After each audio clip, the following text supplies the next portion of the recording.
Magandang umaga po. Ito po ay dasal para sa ating Mama Mary. Maghanap ako dito ng prayer para kay Mama Mary.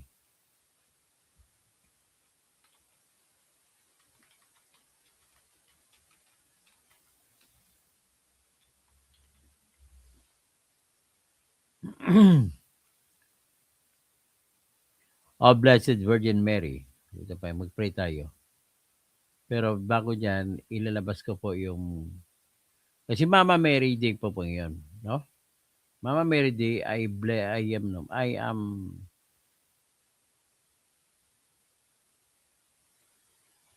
am praying for all. Okay.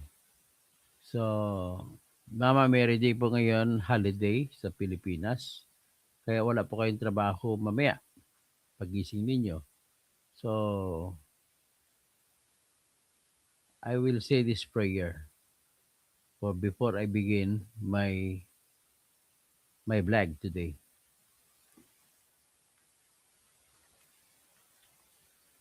O Blessed Virgin Mary, Mother of God and our Mother, today we honor you with love and devotion. Thank you for your constant care and for bringing us closer to your Son, Jesus. We ask for your guidance in our daily lives, your protection over our families, and your intercession for our needs and intentions. Teach us to live with humility, faith, and compassion, just as you did. Amen. Our needs and intentions today that are very urgent are the corrupt men and women in our government. We pray that you help us, you intervene uh, by your perpetual help to erase from the Philippines and imprison all these persons from BBM down to Lisa Marcos, down to Romualdez, down to Sandro Marcos, down to Saldico, and all their allies, their evil allies. We know that we are doing this prayer because we firmly believe that evil triumphs when good men do nothing. We pray. Kaya ito po mga kaibigan ko Muslim, kaibigan ko mga ibang relihiyon, mga Protestants, mga Iglesia ni Cristo, mga Sabadista o kay Joey Espinido, mga iba pa, mga Buddhism, ay alam ko isa lang naman paniniwala natin of all good things on earth. Ang paniwala natin. So, nasasadlak tayo po sa pinakamatinding problema.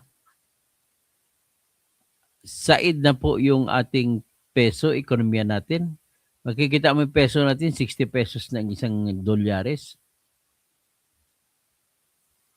Sabi ng nila ni Recto, yung excuse ni Recto, ni Rafael Recto, Rafi Recto, ay maganda ngayon para yumaman yung mga OFW. Ladies and gentlemen, it is not that the OFW will get bigger exchange for the money.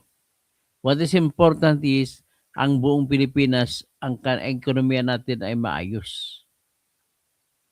Ano yung magawin mo na 60 pesos sa isang dolyares? Pero naghihikaos din ang mga tao. Sa totoo lang, pasalamat tayo ng matindi sa kay Mama Mary, saka sa ng Diyos, kay Allah, sa Diyos Ama, o sa whatever God is there, and we do believe that we only have one God, ay naniwala ako na bibigyan ang Pilipinas, lalat lahat mga Pilipino na naghikahos ng blessing para makalampas ngayong December. Kailangan natin makalampas December para buhay tayong lahat pagdating ng January. Lalo na sa akin na Sagittarius ako, birthday boy ako ngayong week. Okay, kailangan nagpe-pray ako na mabigyan ako ng good health Sufficient na po sa akin na makapagsindi ako ng kandila, makapagdasal, makabili ng cake kung makabili. At kung hindi man, di pwede naman na isang bibingka, lagyan ko ng kandila. Yan na lang siguro. Mahal na makan, Mama Mary. I do love you, and I ask you to pray. I pray for you for the eternal repose of the souls of my mother, Marianita Catolico Catalonia Causing, the eternal repose of my sister, board member Lendel Marieta Catalonia Causing, the eternal repose of my nurse sister, Marcier Yugi Causing King, and the eternal repose of my other sister, Priscilla Arlene Catalonia Causing. Lahat po sila ay namatay within 1 year of each other. So, 4 na taon po kami yung panghuling namatay ay nanay ko at kapatid kong board member sa South Cotabato. That is the too painful. Ang pinaka-painful po, ayaw you cure my heart, Mama Mary. It's too painful to me until now, although I have moved on. It's too painful to me whenever I think of my mother, Marianita, and my sister, Lindale, that I caused the death of my mother. When she learned that I was disbarred, natumba na lang po siya sa kama at hindi na po nakabangon. That was in February, or on the 2nd of February to be exact. And she got to be bedridden all the time at hanggang sa nag-pass out siya noong June 21. June 20 was the anniversary, 60th, 59th anniversary of my mother and father for their wedding. And my father had just given a bouquet of flowers as a greeting for their anniversary. And the flower was seen by my mother, and it was placed beside her in her ICU cama. Buti na lang. Kinabukasan, hindi namin alam, mamatay siya. Tapos beforehand, June 10, namatay yung isa kong sister na board member. It was really very, very painful to us. Nawalan pa ako ng license pag-abogado. Okay lang po, Mama Mary, nasa iyong lahat. We do believe. But everything will be cured in me pag matanggal mo na po lahat ng corrupt sa Pilipinas. Yun lamang po aking hinihiling. At speaking of that, I pray na itong dapat ma-realize ni Bongbong na sapat na po yung akusasyon para siya'y umalis. Sapat na yung sasabihin ng kanyang ate na siya'y addict para siya'y umalis. Sapat na para yung mga nangyayari na inakusa sila, pati si Tambaluslos na kanyang pinsang buo na umalis. Sapat na mga akusasyon na yan, dapat yung ginagawa ni kay Lisa ay umalis. Lahat po ng akusasyon ay mataas po ang uri kung sukatin kung may ebidensya ba o wala. Kung ebidensya po ang pag-uusapan, Mama Mary, I know you are with me when I say na yung tinatawag naming judicial notice of the habits of men, na kapag ang kapatid mo ay nagsuplong sa iyo, hindi po nagsisinungaling ang kapatid. So, ibig sabihin po, hindi po nagsisinungaling si Amy Marcos sa pagsasabi na si BBM ay addict. Hindi na kailangan pa magpa-hair follicle test niya. Kailangan na lang sa kanya ay umalis. Sapat na po yan yung sinasabi pag kapatid mo nagsabi sa iyo na ganun ka. You have no more moral reason, moral authority to stay. At dagdagan pa pinakahuling development. You only got 21% approval rating. Ang ibig pong sabihin yan, 21%. Isa sa bawat 5 Pilipino na lamang ang nananalig sa iyo. Yung 4 na Pilipino, they lost trust in you. So, if you will continue, then you betrayed the trust. You don't need even to be impeached because the trust has already been removed and the actual betrayal of trust has already been proven by the survey. Nakakahiya po kayo, BBM. Ang problema mo, nung pumasok ka, ang tatay mo pinatalsik. Alam ko, masakit sa inyo yun. Napakasakit sa inyo yun. Sino ba naman pamilya na aaya magsasabi na okay lang sa kanila na napatalsik tatay nila. Kaya, from the very start, ang agenda mo, yung motive mo from the very beginning, BBM, is vengeance, paghiganti. Kaya pinaghigantihan mo, Pilipino. Dinanakaw mo ang lahat na mayroon sa Pilipinas. Para gusto mo igantihan, maghirap ang mga lahat ng Pilipino. That motive of revenge is fueled further by your being an addict. At once na ikaw ay makatira at magiging high, yan ang problema. Kaya nahuli ka minsan, mga utal-utal ka magsalita. Kaya kailangan mo, para hindi ka maging utal-utal, kailangan steady mo ang iyong pagkahitit mo after 15 minutes, snip ka naman ulit ng cocaine. Every now and then. Alam mo na pinaparusahan niya sa ilalim ng Section 15, Republic Act 9165, yung pagiging user sa addict. Illegal drug using is punishable by law.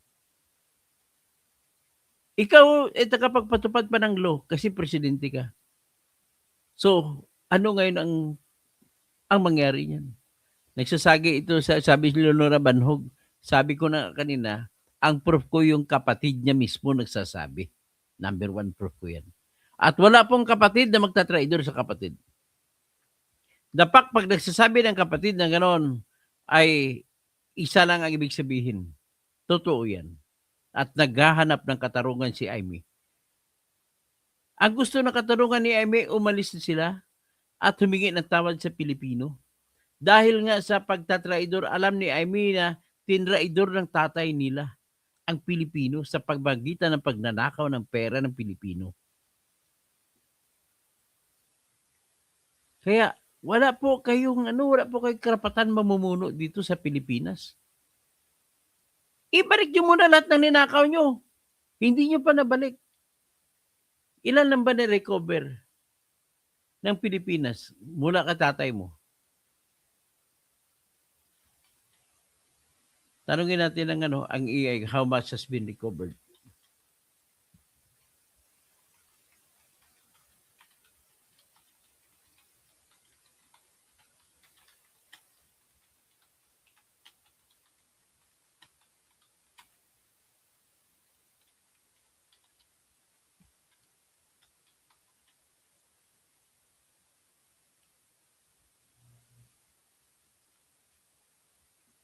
So far, ang na-recover lang natin is 174 million lang, billion dollars. Sa 174 billion, that is only around 3.6 billion dollars. Hindi pa na ibalik. Yung balita nung huli sa Hong Kong, yung 350 tons of gold na kinasuhan na sila sa Hong Kong Anti-Money Laundering Office sa paglaba ng pera o paglaba ng 350 tons of gold. The only way for you to recover, sigurado ko lahat ng Marcos pasunod na election perde. Talo. Ganun ako kasimple. Lahat ng associated kay Marcos ngayong 2028 ay talo. Lahat, pati mga kakamping na kumakampi kay Marcos, talo. Ang mga naratibo nila para pantabon kay Marcos, tinitira si Duterte. Tatawagin na didilis, bobo. Ang tumatawag na bobo, sobrang bobo. Nakakahiya kayo, tatawagin nyo yung mga pro-Duterte na bobo. Kakahiya kayo. Anong italino nyo? Bakit kayo mga mali-mali mga kwan ninyo? Kagaya ka Professor Danilo Araw, kakasuhan mo ng perjury si Marcoleta. Ang perjury ay kaso na iyan ay krimen na pagsisinungaling sa pagsusumpa. Na sumusumpa ka, nagsinungaling ka pa. Iyan ang ginawa ni Marcoleta.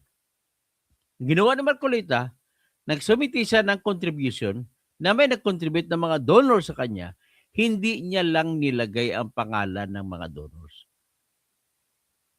Dapat na wala kang sinabi, you never lied.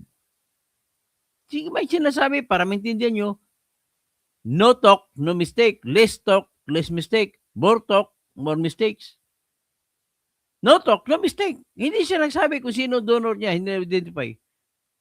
Perjury ba yan? Hindi nga papasok sa crime ng ano yan, sa ilalim ng Omnibus Election Code. Sa Section 261 in relation to Section 107. So, Mama Mary, turukan mo na ang mga Pilipino ay magiging honest. Karamihan kasi lahat ng Pilipino ay hindi po honest. Hindi disente. Walang delikadesa. Walang hiya. Hindi nahiya. Dapat may konting hiya man lang. Kapag kini-question na tayo, huwag na nating antay na patunayan pa na may kasalanan tayo. The fact na inakusa ka na, ay nawala na yung trust. Kapag ang pinag-usapan natin ay serbisyo sa taong bayan, sino ba siniservisyohan mo? Di ba, taong bayan? Ngayon, kung kine-question ka, ano pa ngayon ang papel mo para sabihin mo may karapatan ka pa pagserbisyo sa taong bayan? Di ba? Kaya, ang iniisip mo, BBM, kasama mo si Ralph Recto. Wala kayong bang iniisip? Tax dito, tax doon, VAT dito, VAT doon. Tatawagin ko lang kayong dalawa na Batman. Hindi ninyo inaalintana yung mga tao araw-araw, mga ultimong Pilipino, araw-araw naglalakad sa kalsada dahil walang masakyan.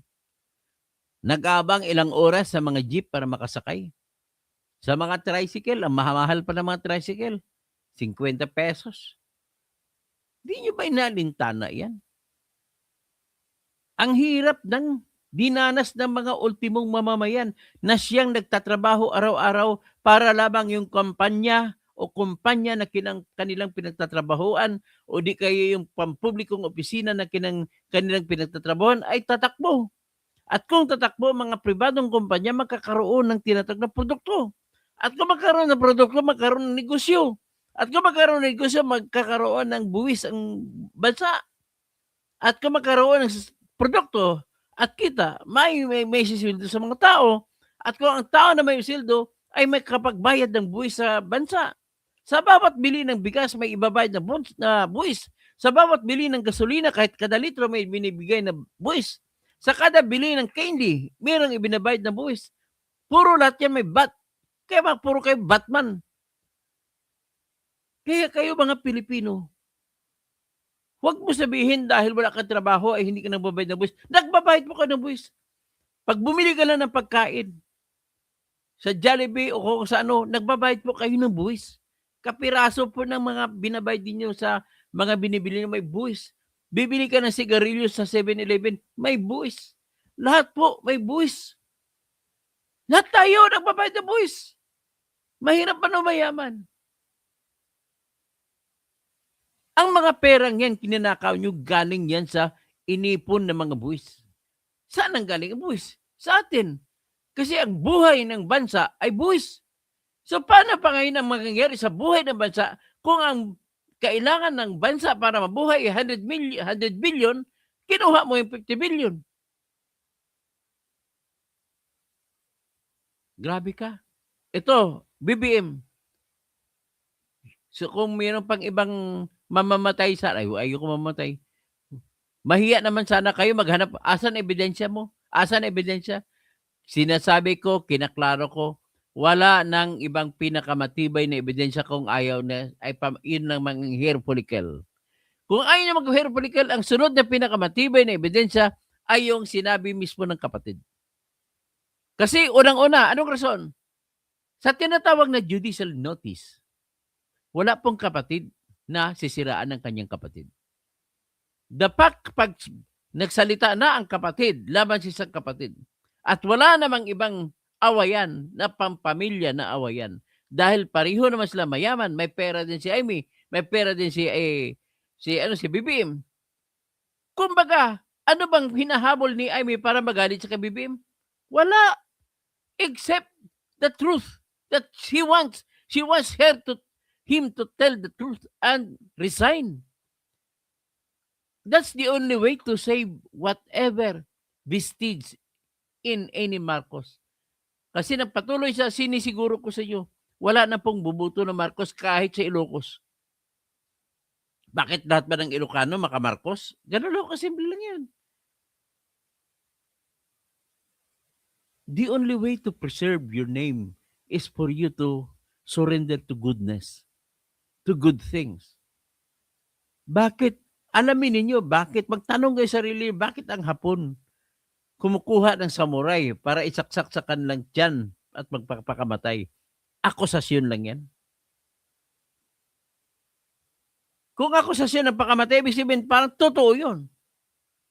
Pero kung akusasyon, ikaw ay nagparaya, o sige, alis na lang ako, ayaw niya sa akin, kasi unang-una, public service is public trust. That is written as the first statement, first sentence in Section 1, Article 11. Kasunod niyang statement, public employees and government officials, public officials and employees must at all times render their utmost, their service with utmost responsibility, integrity, loyalty, and efficiency. How can you be efficient if you are addict? How can you be efficient if you are stealing money? Grabe. Kaya kasi pag sinabi public office is a public trust, pag nawala ng trust, wala ng office. Tama pa si Cassandra Dices, ang ulam nyo sa Malacanang, puro steak. Lobsters, ulam, lahat ng klaseng masasarap, ulam nandiyan sa'yo. Ang mga tao na nasa baha, noodles lang. Ang grade 1 natin, karamihan ng grade 1 sa buong Pilipinas. Karamihan ng grade 1. Naranasan ko rin nung ako'y grade 1.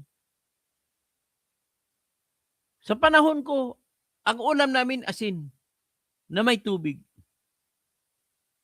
At masarap lang kainin kung may tutong. Pero ngayon, ang mga bata at sa ngayon, mga anak ng mga kaminero, anak ng mga basurero, anak ng lahat, anong ginakain nila? Mind you, ladies and gentlemen, sa kanila po ay poor man's food na yung noodles. Lagyan 1 o 2 itlog, damihan ng sabaw. Tapos paghati-hatiin ng mga anak, kakain, damihan ng kanin. Yan po ang buhay ng Pilipino. Tapos mamahalan pa niyo yung bigas. Nagmamahal ang bigas dahil sa inyong smuggling. Gusto kayong kumita. Ginagamit ni Bongbong ang kapangyarihan niya sa ilalim ng Rice Tariffication Law. Tataasan ang purpose ng Rice Tariffication Law ay taasan ang buwis hanggang 50%.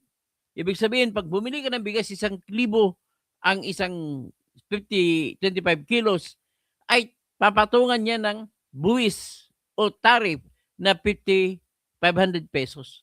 So maging 1,500. Para may panlaban naman ang mga produkto nating lokal na pwede namang maibenta rin ng 1,500. Ang ginawa ninyo, mas gusto nyo magkarabagyo. Bakit gusto nyo magkabagyo? Para yung iangkat ninyong bigas, yun ang ibebenta sa mga Pilipino. Kasi kung may bagyo, ang mga palayan natin sira. Kakahiya kayo. Tapos nanakawin nyo pa ang pakay po. Ang pakay ng flood control projects sa buong mundo na pinag-usapan yan ng NEDA at lahat nung pagkatapos nung administrasyon ni Duterte. Ang pakay ay kailangan gumawa ng mga flood control projects sa kaisipan na yung mga tubig sa ating ilog ay hindi na tatawid pa papunta sa mga taniman natin at hindi masisira mga bahay.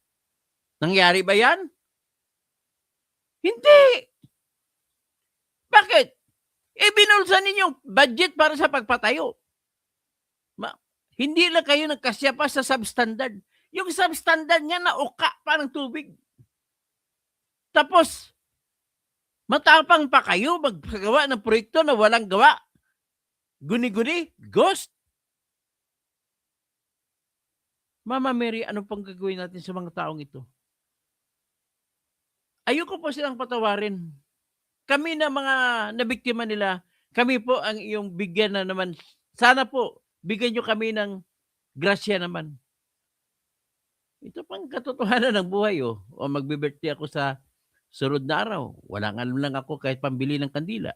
Panglagay sa bibingka na gagawin kong cake.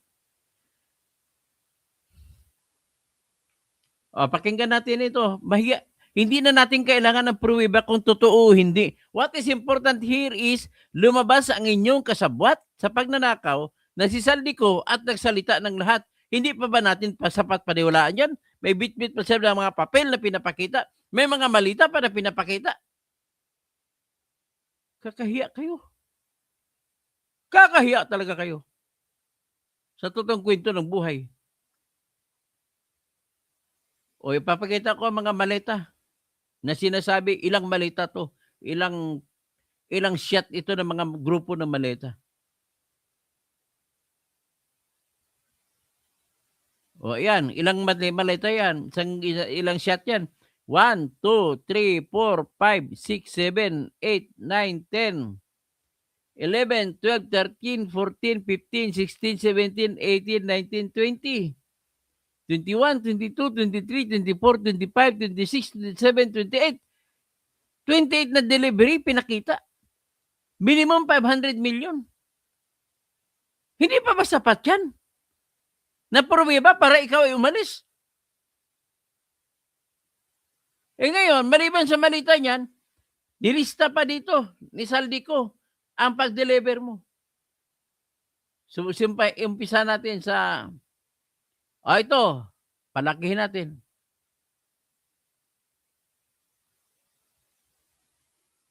Itong unang delivery, September 1, 2022.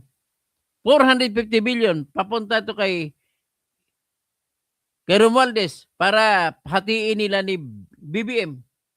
September 17, 2022, 550 million. September 26, 3 beses sa isang sa 2022, 661 million, 327,000 pesos at 500 pesos.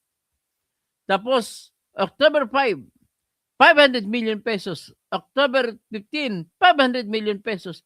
November 11, 1 billion pesos. November 18, 500 million pesos. November 20, 500 million pesos. November 25, 2022, 500 million pesos. November 29, 2022, 500 million pesos. December 3, 2022, 500 million pesos. December 10, 2022, 500 million pesos. December 18, 2022, 850 million pesos. January 8, 2023, 700 million pesos. January 9, 2023, 300 million pesos. January 13, 2023, 500 million pesos. January 18, 2023, 500 million pesos. January 20, 2023, 500 million pesos. January 25, 2023, 500 million pesos. February 1, 2023, 1 billion pesos. February 6, 2023, 500 million pesos. February 8, 2023, 500 million pesos. February 14, 2023, 500 million pesos. February 17, 2023, 500 million pesos. March 1, 2023, 500 million pesos. March 6, 2023, 500 million pesos. March 10, 2023, 500 million pesos. Next.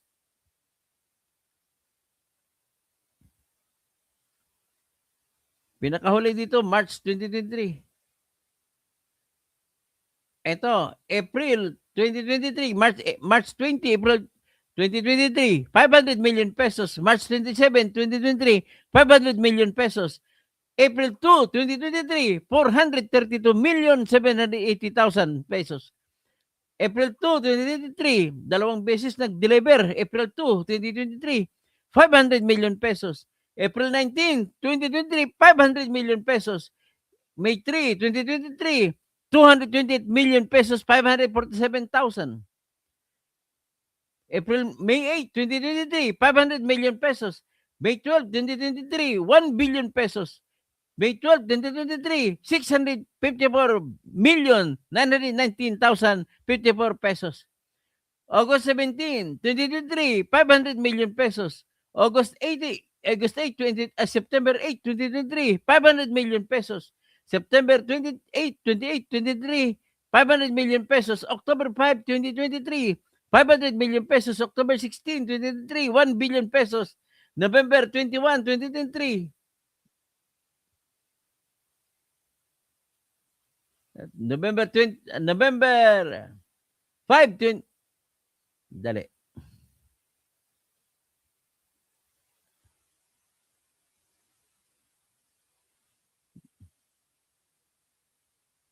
November 21, 2023, 500 million pesos. November 25, 2023, 150 million pesos. December 3, 2023, 500 million pesos. December 7, 2023, 500 million pesos. December 22, 2023, 1 billion 200 million. January 8, 2024, 1 billion pesos. January 19, 2024, 1 billion pesos. February 17, 2023, 1 billion pesos. February 12, 2024, 1 billion pesos. March 1, 2024, 1 billion pesos. March 12, 2024, 1 billion pesos. April 2, 2024, 1 billion pesos. April 16, 2024, 1 billion pesos. May 1, 2024, 1 billion pesos.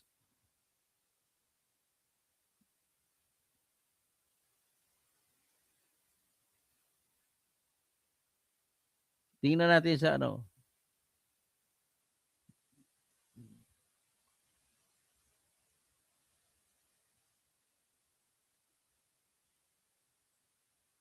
Grabe ha. O ito. April 29, 2025, 500 million pesos. May 29, May 2025, 500 million pesos. July 15, 2025, 500 million pesos. August 5, 2025, 216 million pesos. Tapos ito na yung araw na tinawag sila ni Saldi. Si Saldi, si Romualdez at saka si Toby Chanko pinatawag noong November 24. Pinagalitan sila. Kaya walang delivery kasi o September, October, November, walang delivery. Kaya naka-deliver ulit ng December 2. Pinigay na direkta kay Yosek Jojo Cades. 200 million pesos. Taka December 5, 800 million pesos. 1 billion pesos ang the actual din dineliver ni Saldico kay Jojo Cades. So, a total of 56 billion 418 million 874,054 pesos. Ano niya? Ito naman mga malita. May 14, 2024, yan ang deliver. Ang laman 1 billion. Yan 1 billion yan.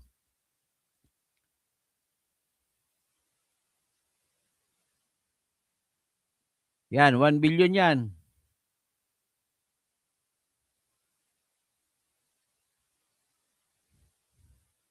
Yan 1 billion na delivery.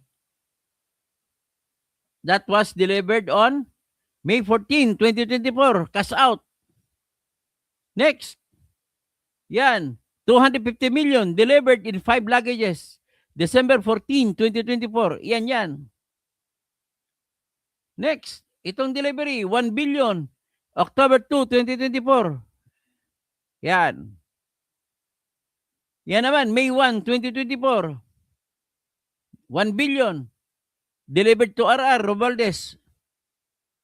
January 12, 2025. 500 million.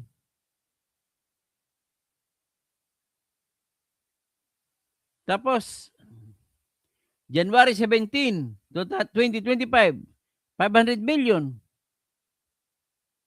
Tapos, ito naman, August 8, 2024, 500 million. Ito naman, November 15, 2024, may dineliver pala si Saldi, walang paltos. Ang may paltos lang si Romualdez, hindi binibigay kay BBM. Kaya pinatawag sila November 24 eh.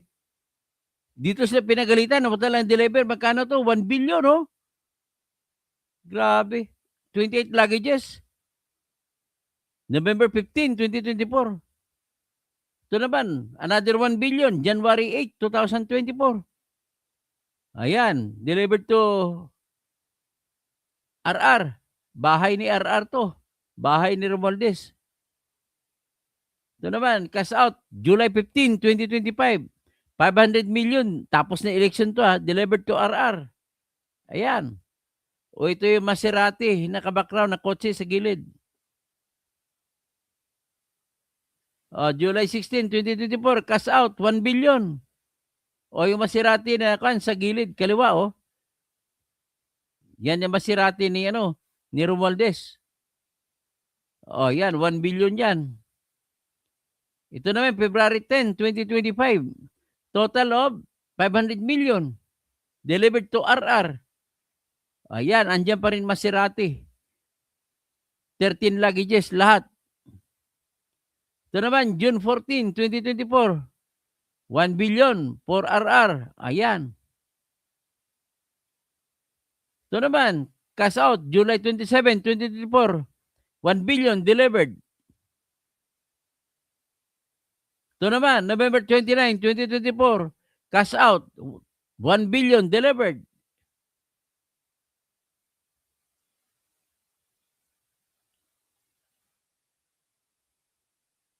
So, dami-dami. Hindi ko na natapos sa sobrang dami. Kita nyo yan? Nakita nyo yan, ladies and gentlemen? Ay. Para magre-rebuildi ako sa ganong ginagawa nila. Nakaka-rebuildi talagang isipin. So, kailangan tanggalin mo dyan si Romualdez, ikaw. Mag-resign ka. Mag-resign din si Romualdez. Hindi po nagsisinungaling si Saldico. Ganun lang ho kasimple yan.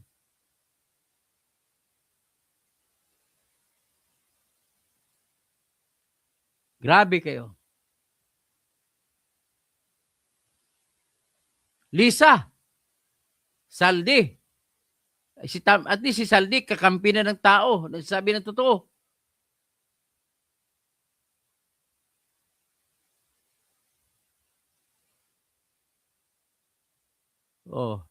Ang problema ko sa mga dilawan, mga walang kwenta talaga mga dilawan na to.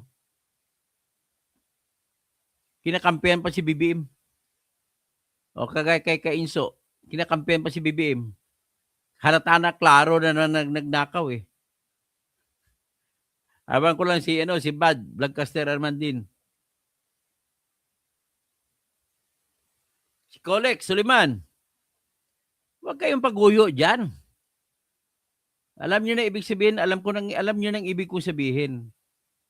Nadidismaya ako. Ayaw kong sabihin dito. Imaginin mo ha. Mahigit 200,000 ang subscribers mo tapos ang boto mo wala pang 90,000. There is something wrong. Petera Lodino. Good day. Nieves Janet Orsua. Sana nag-resign na si BBM. Cassandra Daisy, Mama Mary, please protect Dr. Toto and his family dahil he is the voice ng mga takot at tanga na Pilipino. Tapos, Mercy Narvasa Suzuki. Don't be sad, Dr. Toto. Lahat ng bagay mayroong dahilan. Ang Diyos masaya na ang nanay mo sa langit. Alam niya, hindi mo gusto ang disbarment mo. Salamat po. Jenny Bumagat, Cassandra Daisy, Magparehab ka na, BBM, dahil ang drugista ay laging magnanakaw at walang drugista na hindi nagnakaw. Dahil hiningi ng katawan mo ang droga. Leonor Rabwanhog. Sinong papalit? Si Sara. Wala problema si Sara. He is the constitutionally elected. Huwag kayo maniwala kung kayo mga kupal na mga dilawan, mga makakabayan kuno, at mga kakaliwa, ayaw na ayaw niya kay Sara. Gusto niyo magiging hunta-hunta? Tarantado. Walang magagawa sa buhay niyo. Kayo, ginagamit kayo, binabayaran kayo ni Sara, ni Lisa, para ganun ang stand ninyo. Nagkunwari pa kayo posisyon. Hindi naman. Makabayan ko, si Duterte naman binabanatan nyo. Walang kinalaman si Duterte dito. 3 taon na si Bangag. Nandiyan. Anong kinalaman ni Duterte sa nakawan ninyo? Isisisi ni Trillanes doon kay Duterte daw dahil panahon ni Duterte nagkakauso daw. Trillanes, kabubo ka talaga. Kahit nauso pa, sabihin natin na nauso sa panahon ni Duterte. Hindi ba dapat kung magaling si BBM, dapat hinuli niya yan lahat na nagnanakaw? Kung totoo man yan na nanggaling kay Duterte yan, bobo! Kaya ka pa, sinungaling ka pa. Saan ka makakita? Magtanong ka kahit kaninong abogado. Wala pong kliyente na nagbabayad 150 million a month sa isang kaso. Napakahina ng mga argumento ni Kaufman. Bayaran 150 million. Wala pa sa kalahati ng galing ko yun kung ako gumawa ng argumento. Tarantado. Ang ICC po, may mandato sila ang ICC. Na ang lahat ng mga inakusan sa kanila, siyempre wala ng pera yan eh. Mga diktador yan ng bayan pero wala ng pera. Kaya binibigyan sila ng abogado ng ICC mismo. At ang abogado nila sinisweldohan ng ICC sa, kung equivalent sa peso ay 2 million pesos kada buwan. Karudin Kamar, salam Karudin. Maghiganti lang talaga si BBM ito eh. Hindi ka pa nga nakakuan. Hindi mo pa nga nabayaran ng dugo. BBM, alam mo ba? Ang tatay mo, hindi niya nabayaran ng dugo yung mga minasaker sa Jabida. Minasaker doon sa korehidor ng mga tausog. Minasaker niya mga tausog nung nagreklamo mga tausog dahil araw-araw sardinas lang at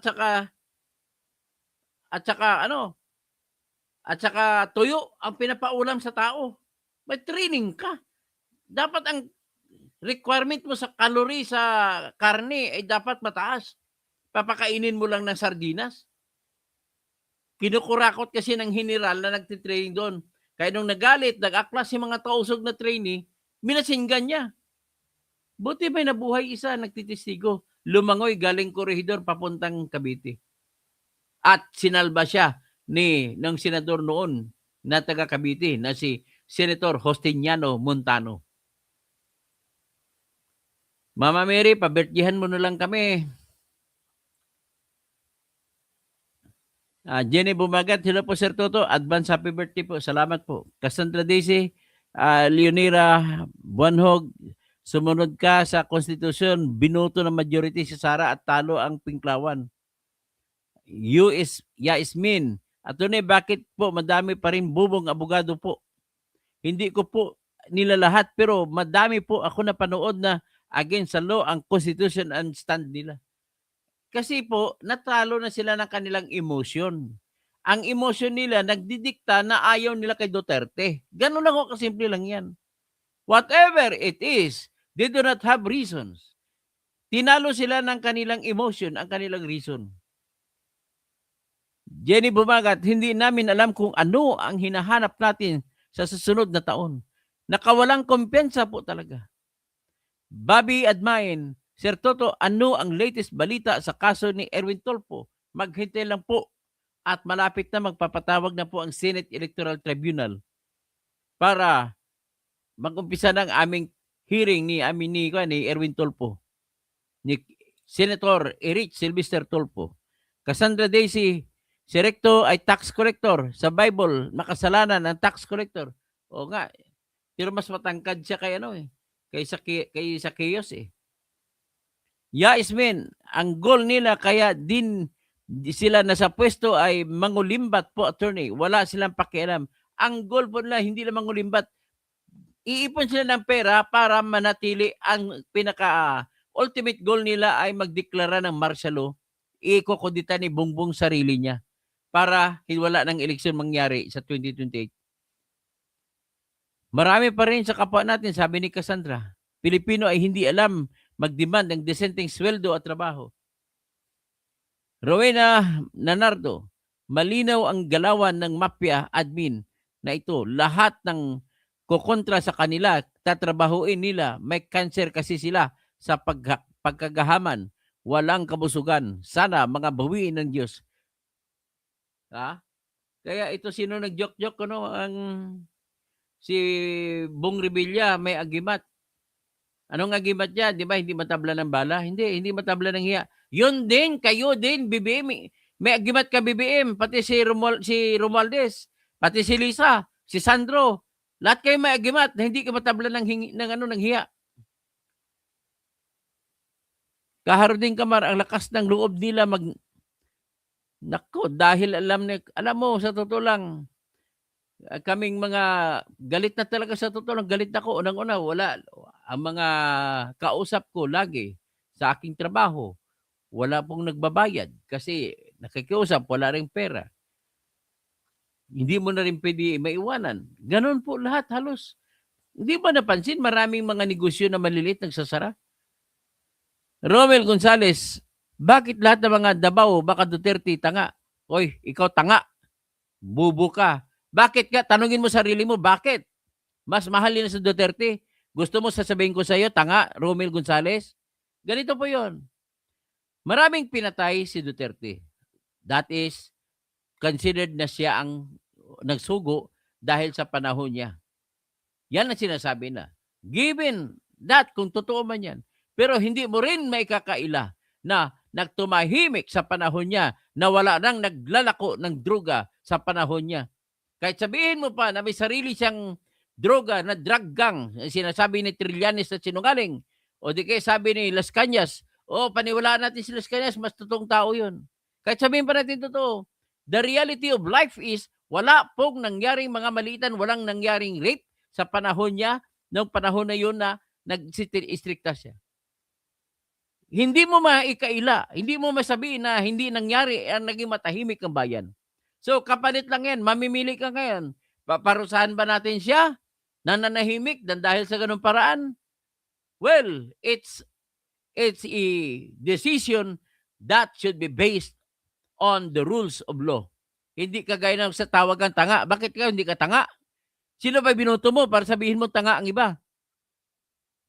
Mas magaling pa ang mga tuwan. Mga DDS, mga Duterte. Bakit Davao lang? Buong tandaan mo, bakit mataas ang survey ni Sara? Tingnan mo sa survey. Halos lahat mataas sa Visayas, mataas sa Metro Manila, mataas sa Mindanao. Kaya, wag kang pag-isipan mo yung Romel Gonzales na bubo. Bakit? Magtatanong ka, bakit? Bakit? At tingin ninyo, bubo. Kayo, hindi tanga.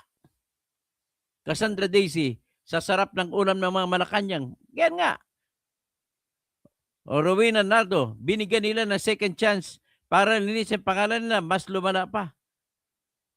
O Kaharding Kamar, dapat na mawala, makulong na si BBM na sa Sandro. Lisa, ang daming mga ninakaw.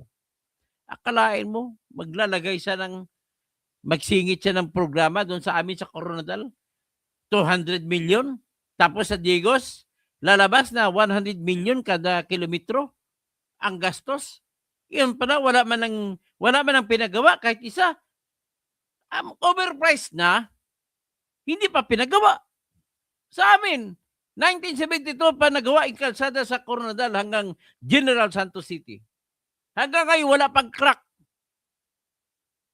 Bakit mo papagawan? Wala namang nagawa ron. Putangin na Sandro ka. kabastos ka, magnanakaw ka, purong-puro. Sabihin mo, wala naman, bakit inilagay, ginagawa nila ko na, imbento lang yan ni Saldico kasi bakit ba naman ako maglalagay ng proyekto sa Davao? Sampaling kita eh. Sinadya mo yun eh. May tinatawag na parada, may tinatawag na sagasa, parking, tsaka sagasa. Hindi alam ng mga congressman namin na nilagyan mo ng proyekto para kubrahin mo lang. Siyempre, may kausap ka ng mga kontraktor. Si Perni Pinto, bossing, ingat, God bless. Rowena Nardo, ang ironic pa dito, ang ginuping during 1986, ang sigaw, no to Marcos, never again, tangina nila. Pero ngayon, kain suka, nakipag-collab sa mga adik, kawatang mafia para maalis ang Duterte sa politika. Mga tarantado talaga. Caroding Camar, Sir Toto, wala naman hiya ang mga Marcos, sanay sila na makapna sa dugo na nila ang pagnanakaw. Ganoon nga. Kinikilo na lang ang pera at hindi na binibilang. Grabe. Bumibili sila ng condominium at nilalagay doon ng pera, mga malamalitang pera. Jenny Bumagat, ang nakapanlulo mo, isang district engineer, mayroong tinatagong 110 million. Yan. Kulang pa yan, sinasauli. Mayroon pa daw 200 million. Josel Cross, walang kapaguran sa pagnanakaw. Cassandra Daisy, dapat impis na yan si Ati Parihab. Caroding Camar, alam mo Sir Toto, dito sa lugar namin, sa Datopiang, mga magnanakaw, bigla silang mamamatay. Di alam kung sino pumatay kasi binabaril sa gabi. Maubos kaya nila lahat yung millions at bilyones hanggang namatay sila, attorney?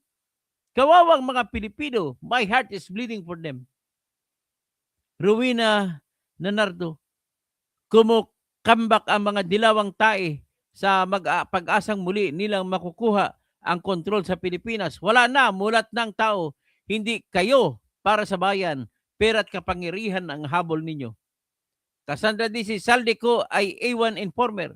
Tama po kayo. Madeline Ramillo, lahat na sila unahan na kanya-kanya magnanakaw ng pundo ng Pilipinas. 110 million na Pinoy, kahit man lang isa ay walang bayag, parang tudasin sa Pinas. May aswang, barang, Capri, San Telmo. Magsilabasan kayo lahat ng barang, lahat ng San Telmo. Lahat ng mga aswang, lumabas kayo. Aswangin nyo na si Bongbong Marcos, si Lisa, si Romualdez, si Sandro. Naka-rebuildi talaga, Dr. Toto, ang ginagawa ni BBM, pero pinapasa Diyos ko na lang. Sila dahil hindi panghabang panahon, nasa kapangyarihan silang lahat. Bahala ka na po, Mama Mary, birthday mo ngayon. Cassandra Daisy, Enzo at Bad, nagbago na kayo. Palibasa, hindi niyo kailangan ng PhilHealth. Pero paano ang mga kawawang Pilipino na pumipila para sa gamot at tulong? Trililing, desperado na sa buhay niya.